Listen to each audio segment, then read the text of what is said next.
Hello everyone, I am Shaista Ansari and this is your question number 3 of exercise 3.4 and this is class 8 maths.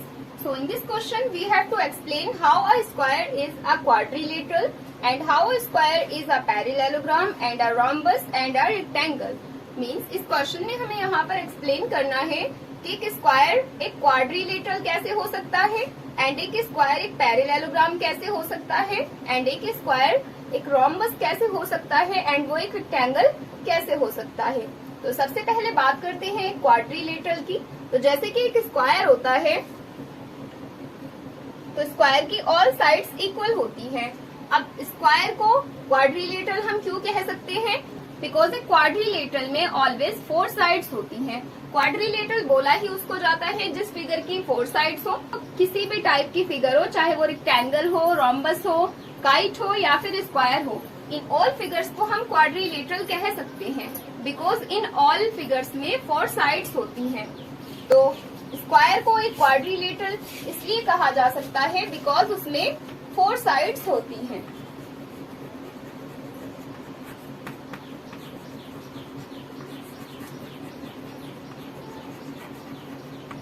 And in the second part, a parallelogram. So how can a square a parallelogram? एक square एक parallelogram कैसे हो सकता है? Because जो एक parallelogram होता है लाइक दिस, तो पैरेललोग्राम में 2 ऑपोजिट साइड्स पैरेलल होती हैं, मीन्स इक्वल होती हैं। सिमिलरली वैसे ही एक स्क्वायर में होता है। स्क्वायर की तो ऑल साइड्स ऑपोजिट हो, चाहे वो एडजेसेंट साइड्स हो, ऑल साइड्स इक्वल होती हैं। बट अगर पैरेललोग्राम से कंपैरिजन की जाए स्क्वायर की, तो जैसे एक पैरेललोग्राम में ऑपोजिट साइड्स इक्वल हैं, सिमिलरली वैसे ही एक स्क्वायर में 2 ऑपोजिट साइड्स इक्वल हैं। एंड जैसे कि यहाँ इस साइड के पैरेलल ये है तो इस साइड के इक्वल ये साइड है, सेम वैसे ही एक स्क्वायर में है, इस साइड के इक्वल ये साइड है। So we can say here because opposite sides are parallel.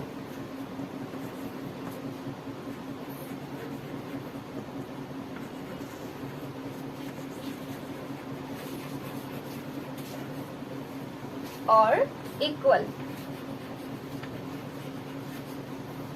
And in the third part, how can a square a rhombus? तो एक स्क्वायर एक रोम्बस कैसे हो सकता है? एक रोम्बस में 4 साइड्स, जैसे कि स्क्वायर में 4 साइड्स होती हैं वैसे ही एक रोम्बस में भी 4 साइड्स होती हैं। एक रोम्बस की ऑल साइड्स इक्वल होती हैं। तो जैसे कि स्क्वायर में ऑल साइड्स इक्वल होती हैं वैसे ही एक रोम्बस में ऑल साइड्स इक्वल होती हैं। So we can write it as because all sides are equal. And this is the last part of this question. And यहाँ पर बोला गया है how can a square a rectangle? एक rectangle square कैसे हो सकता है? तो जैसे कि एक रेक्टेंगल होता है, एक रेक्टेंगल के ऑल एंगल्स राइट एंगल्स होते हैं, वैसे ही एक स्क्वायर में जो ऑल एंगल्स होते हैं वो राइट एंगल्स होते हैं। So we can say here a square can be a rectangle.